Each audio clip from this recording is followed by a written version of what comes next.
ইন্তেকালের প্রায় 40 ঘন্টা পর রাসূলুল্লাহ সাল্লাল্লাহু আলাইহি সাল্লামকে দাফন করা হয়। রাসূলুল্লাহ সাল্লাল্লাহু আলাইহি সাল্লাম ইন্তেকাল করেন সোমবার জোহরের আগে। আমরা যদি টাইম হিসাবে বলি আনুমানিক সকাল 10টা 11টা এরকম। আর ওনাকে দাফন করা হয় বুধবার রাতে, মাঝরাতে বা ফজরের আগে। সেই হিসাবে সময়টা প্রায় ধরা হয় 40 ঘন্টার মতো। তো এই 40 ঘন্টায় কি হয় এরকম যদি আমরা লিস্ট করি তাহলে 10টা পয়েন্ট বলা যাবে যে এই 40 ঘন্টায় কি হয়েছিল। প্রথমত রাসূলুল্লাহ সাল্লাল্লাহু আলাইহি ওয়াসাল্লাম ইন্তেকালের পর উনি যে আসলে ইন্তেকাল করছেন কিনা এইটা নিয়ে একটা কনফিউশন দেখা দেয়। স্পেশালি অনেক সাহাবী মেনে নিতে পারছেন না যে রাসূলুল্লাহ সাল্লাল্লাহু আলাইহি ওয়াসাল্লাম ইন্তেকাল করছেন। ওমর ইবনুল খাত্তাব রাদিয়াল্লাহু আনহু তো বলেই ফেললেন যে যে বলবে রাসূলুল্লাহ সাল্লাল্লাহু আলাইহি ওয়াসাল্লাম ইন্তেকাল করছেন তাকে কতল করা হবে। উনি মসজিদে এই ঘোষণাটা করেন। পরে আবু বকর রাদিয়াল্লাহু আনহু যখন আসেন, উনি একটু দূরে ছিলেন, উনি আসার পর উনি কনফার্ম করলেন যে রাসূলুল্লাহ সাল্লাল্লাহু আলাইহি ওয়াসাল্লামকে উনি দেখতে গেলেন, উনি ওনার কপালে চুমু দিলেন, তারপর কনফার্ম করলেন যে রাসূলুল্লাহ সাল্লাল্লাহু আলাইহি ওয়াসাল্লাম ইন্তেকাল করছেন। তার মানে প্রথমত হলো ডেথ কনফার্মেশন একটা।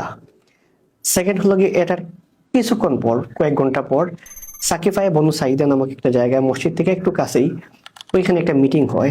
সেই মিটিংকে আবু বকর রাদিয়াল্লাহু আনহুকে খলিফা নির্বাচিত করা হয় এবং এইটাকে বলা হয় তাকে উম্মতের উপর অনেক বড় একটা ফিতনা আসতে পারতো। ওই ফিতনাটা রাসূলুল্লাহ সাল্লাল্লাহু আলাইহি ওয়াসাল্লাম ইন্তেকালের কয়েক ঘন্টা পরের এই ফিতনাটা দূর করা হয় আবু বকর রাদিয়াল্লাহু আনহুকে খলিফা নির্বাচনের মধ্য দিয়ে। তার মানে দুইটা ইভেন্ট গেল। 3 নাম্বার হলো রাসূলুল্লাহ সাল্লাল্লাহু আলাইহি ওয়াসাল্লামকে গোসল দিতে হবে। তো স্বাভাবিক যে কেউ ইন্তেকালের পর ওনাকে গোসল দেওয়ার সময় ওনার কাপড় খোলা হয়, তারপর গোসল দেওয়া হয়। তো রাসূলুল্লাহ সাল্লাল্লাহু আলাইহি ওয়াসাল্লামকে গোসল দেওয়ার সময় কিভাবে করা হবে এবং ওনার কাপড় খোলা হবে কিনা এটা নিয়ে সাহাবীদের মধ্যে একটা কনফিউশন দেখা দেয়। তো সময়টা ধরে নেওয়া হয় আনুমানিক সোমবার ওই দিনই বা মঙ্গলবার ওই দিনই রাতের মধ্যে।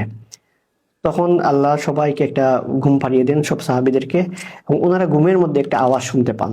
সেই আওয়াজে বলা হয় যে রাসূলুল্লাহ সাল্লাল্লাহু আলাইহি ওয়াসাল্লামের যে কাপড় পরা অবস্থায় আছে সেই কাপড় পরা অবস্থায় যেন ওনাকে গোসল দেওয়া হয়। অর্থাৎ অন্য সবাইকে যেভাবে গোসল দেওয়া হয় সেভাবে রাসূলুল্লাহ সাল্লাল্লাহু আলাইহি ওয়াসাল্লামকে গোসল দেওয়া হয় নাই, ওনাকে কাপড় পরা অবস্থায় গোসল দেওয়া হয়। রাসূলুল্লাহ সাল্লাল্লাহু আলাইহি ওয়াসাল্লামকে গোসল দেন ওনার চাচাতো ভাই এবং ওনার জামাই আলী ইবনে আবি তালিব রাদিয়াল্লাহু আনহু।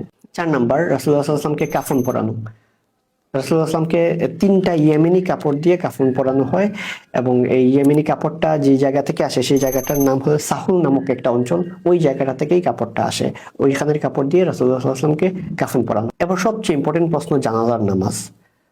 রাসূলুল্লাহ সাল্লাল্লাহু আলাইহি ওয়াসাল্লামের জানাজা পড়াবেন কে, এটা নিয়েও দেখা যায় কিছু কনফিউশন দেখা দেয়।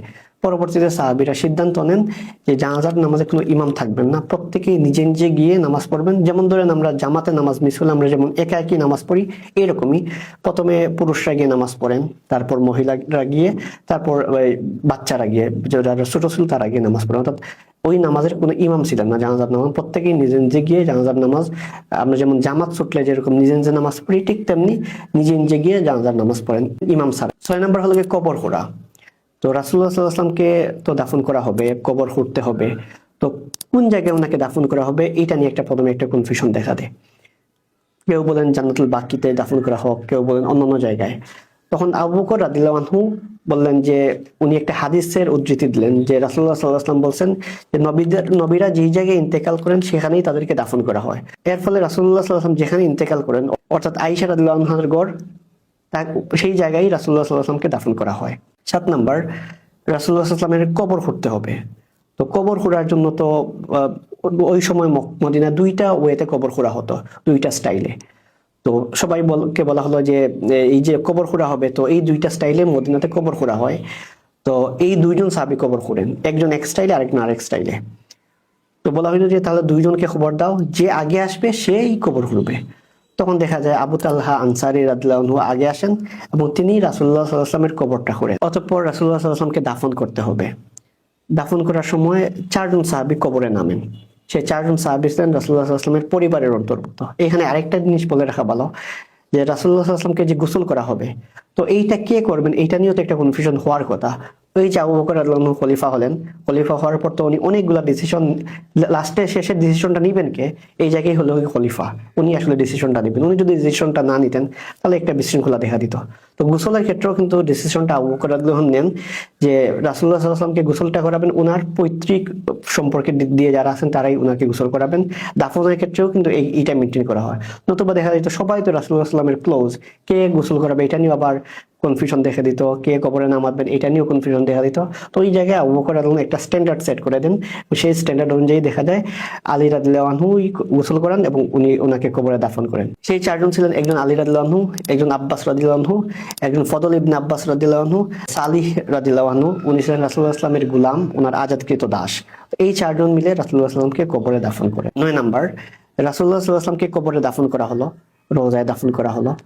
তো সর্বশেষ কোন ব্যক্তি রাসূলুল্লাহ সাল্লাল্লাহু আলাইহি ওয়াসাল্লামকে টাচ করেন, সাহাবীদের মধ্যে মানে সবচেয়ে লাস্টে কে টাচ করেন? এটা আমাদের মনে হতে পারে ঠিক আছে কেউ ক্যাজুয়ালি হয়তো বা টাচ করছেন, না, একজন সাহাবী জেনে বুঝেই এটা উনি স্মরণীয় হয়ে থাকতে চান যে আমি রাসূলুল্লাহ সাল্লাল্লাহু আলাইহি ওয়াসাল্লামকে দুনিয়ার বুকে সর্বশেষ টাচ করছি। তো ওর নাম ছিল মুগিরা ইবনে শুবা রাদিয়াল্লাহু আনহু। উনি কিভাবে রাসূলুল্লাহ সাল্লাল্লাহু আলাইহি ওয়াসাল্লামকে টাচ করেন এই রিলেটেড দুইটা বর্ণনা পাওয়া যায়। একটা বর্ণনায় দেখা যায় উনি কবরে যখন মাটি দেওয়া হয় নাই তখন উনি কবরে নামার পর বলছেন মাটি দাও, তখন ওনার উপরেই মাটি দেওয়া হয় এবং ওনার পা পর্যন্ত যখন মাটিতে পড়ে যায় তখন উনি উপরে উঠে আসেন এবং সেই হিসাবে বলা হয় উনি আসলে সর্বশেষ রাসূলুল্লাহ সাল্লামকে টাচ করেন। আরেকটা ঘটনা পাওয়া যায় যে সবাই যখন কবরে থেকে উঠে পড়ে তখন উনি ওনার আংটিটা রাসূলুল্লাহ সাল্লাল্লাহু আলাইহি ওয়াসাল্লামের কবরে ফেলে দেন। ফেলে দেওয়ার পর যখন সবাই মাটি দিবে তখন বলতেছেন যে দাঁড়া আমার আংটিটা তো পড়ে গেছে রাসূলুল্লাহ সাল্লাল্লাহু আলাইহি ওয়াসাল্লামের কবরে। তখন উনি আবার কবরে নামার পর সেই আংটিটা তুলেন, রাসূলুল্লাহ সাল্লাল্লাহু আলাইহি ওয়াসাল্লামকে টাচ করে আসেন এবং এইভাবে উনি এটা নিয়ে খুবই গর্ববোধ করতেন যে সবার মধ্যে আমি সর্বশেষ রাসূলুল্লাহ সাল্লাল্লাহু আলাইহি ওয়াসাল্লামকে টাচ করে আসছি।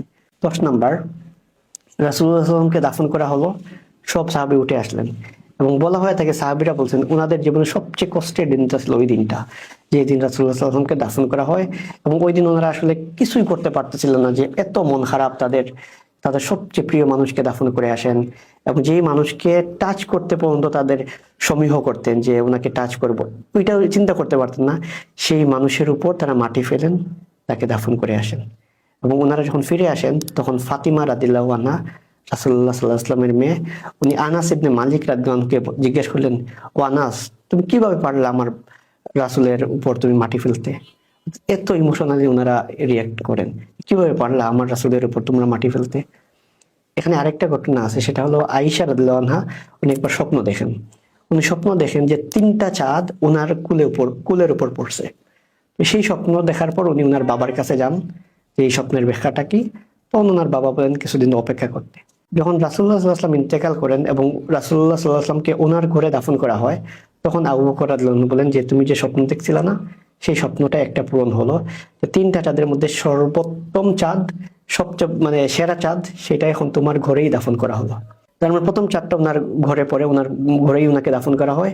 সেকেন্ড হলো ওনার বাবা এবং উমর ইবনুল খাত্তাব, ইসলামের প্রথম 2 খলিফাকেই আয়েশা রাদিয়াল্লাহু আনহার ঘরে দাফন করা হয়। তো উনি যে স্বপ্নটা দেখেন যে 3টা চাঁদ ওনার কুলের উপর পড়ছে, সেই স্বপ্নটা এভাবেই পূরণ হয় যে রাসূলুল্লাহ সাল্লাল্লাহু আলাইহি ওয়াসাল্লামকে ওনার ঘরে দাফন করা হয়, আবু বকর রাদিয়াল্লাহু আনহুকে, উমর রাদিয়াল্লাহু আনহুকে, 3জনকেই ওনার ঘরে দাফন করা হয়। এভাবেই আয়েশা রাদিয়াল্লাহু আনহার স্বপ্নটা পূরণ হয়।